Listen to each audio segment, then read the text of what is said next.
Supriya, Srinate, relief for Pawan Khera. The Supreme Court granting Pawan Khera relief, saying he will be given interim bail by this evening. But the top court has also warned Khera, saying don't resort to this level of discourse. It's not about what the top court has said. I think it's a huge slap on the wrists and faces of the union government and also the governments of Assam and Uttar Pradesh, who are using the law and order and the police machinery at their disposal to settle petty personal scores. What Mr. Khera may have said, or it was a slip of tongue, he regretted it. But the reality is that the elected Prime Minister of this country, fully aware of his circumstances, has used very derogatory words against women. He has called our President Jalsi Guy, he has called our President Congress ki Vidwa, he's called a married woman 50 crore ki girlfriend, he has called our simple Puni Panja, he has said about an elected Prime Minister, raincoat pehen kar nahate. How can this be tolerated? And how can anybody,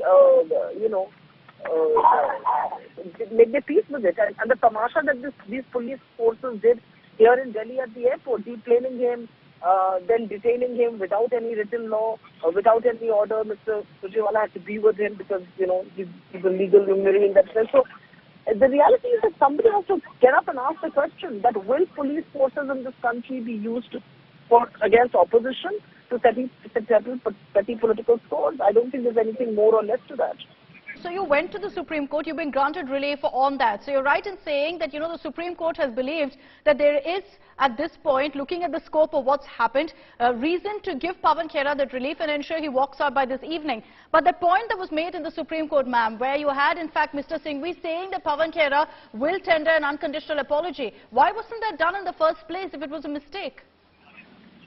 He did actually. Go ahead and watch the press conference, and he did. And I quoted multiple examples to you of the Prime Minister.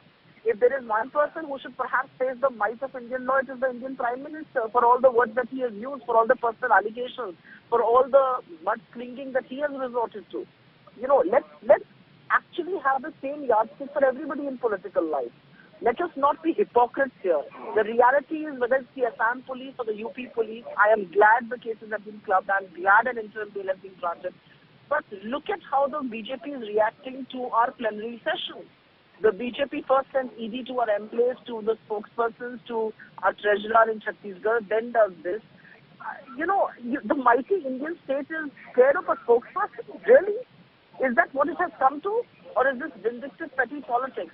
Maybe the media should start asking some tough questions, because you'll be up next. Thank you.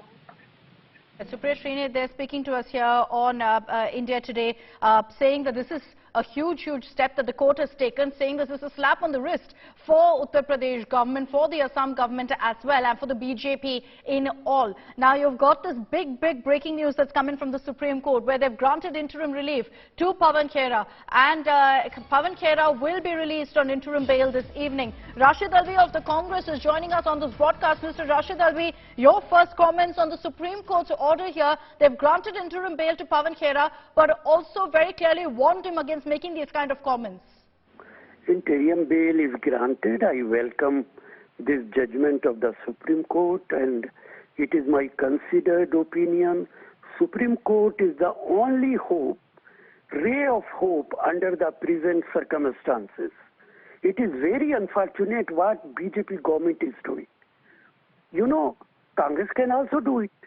If we file FIR against anybody, spokesperson of Bharatiya Janata Party in Rajasthan or in Chhattisgarh, we can also send police to arrest them. So this will happen in our democratic system. Then what will happen to Bharatiya Janata Party? We can also start to do the same thing. Then how will BJP react? It is so unfortunate. People of this country, they are watching everything, they are observing everything, and they are condemning it. Nobody can appreciate it.